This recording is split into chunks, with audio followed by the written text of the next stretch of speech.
High மக்களே, நேற்று சரவணம்பட்டி கரட்டமேடு முருகன் கோவிலுக்கு தாங்க போயிருந்தோம். முருகன் பெயர் வந்து மருதாச்சல கடவுள், ரத்தனகிரி குமரக்கடவுள் முருகன் பெயர்.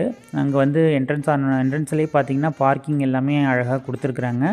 நீங்கள் உள்ளார போனோன்னே முன்மண்டபம் போயிட்டு கொஞ்சம் தூரம் நடந்து போனீங்கன்னா விநாயகர் கோவில் இருக்குங்க. விநாயகரை தரிசனம் பண்ணிவிட்டு நீங்கள் பின்னாடி மலை ஏற ஆரம்பிக்கலாம். ஒரு 100லேருந்து 150 படி இருக்கும்னு சொல்கிறாங்க. 150 படி இருக்கும்.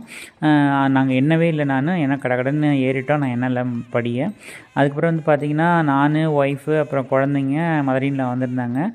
ஈஸியாக ஏறிட்டோம். இந்த தல வரலாறு வந்து பார்த்திங்க அப்படின்னா, இந்திரன் வந்து பிரம்மனை நோக்கி தவம் புரிஞ்சு ஒரு அதீத சக்தியை பெற்று மக்களை வந்து துன்புறுத்தினதாகவும், அப்புறம் இந்திரனையும் வந்து அந்த அசுரன் வந்து விடாமல் துரத்தி அவரை கொல்றதுக்காக வந்ததாகவும், அசுரனுக்கு பயந்து இந்திரன் இந்த மலையில் வந்து முருகனை நோக்கி தியானம் பண்ணி அவரே மயிலாக மாறிட்டார். அதாவது இந்திரனே மயிலாக மாறி அசுரனை ஏமாற்றியதாக ஒரு வரலாறு இருக்குங்க.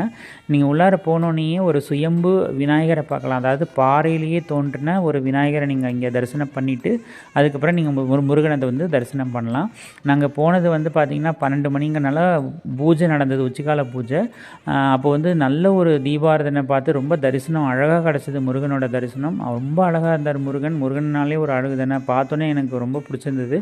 அப்புறம் வந்து பின்னாடி போனீங்கன்னா அந்த வியூ பார்த்திங்கன்னா ரொம்ப அழகாக இருந்தது. சிட்டியே நல்லா தெரிஞ்சதுங்க. ஒரு நல்ல ஜிலுன்னு ஒரு காற்று. அங்கேயே நாங்கள் ஒரு அரை மணி நேரம் கிட்டத்தட்ட உட்காந்துட்டோம்.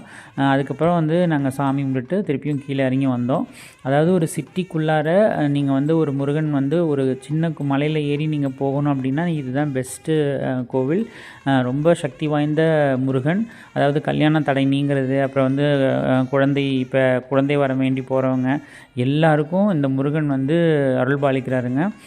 காலையில் வந்து ஒரு 6 மணிலேருந்து 1 மணி வரைக்கும் நட திறக்கிறாங்க. அதுக்கப்புறம் வந்து 4 மணிலேருந்து சாயங்காலம் 8 மணி வரைக்கும் நட திறக்கிறாங்க. விசேஷ நாட்களில் 1 மணி நேரத்துக்கு முன்னாடி நட திறந்துடுறாங்க.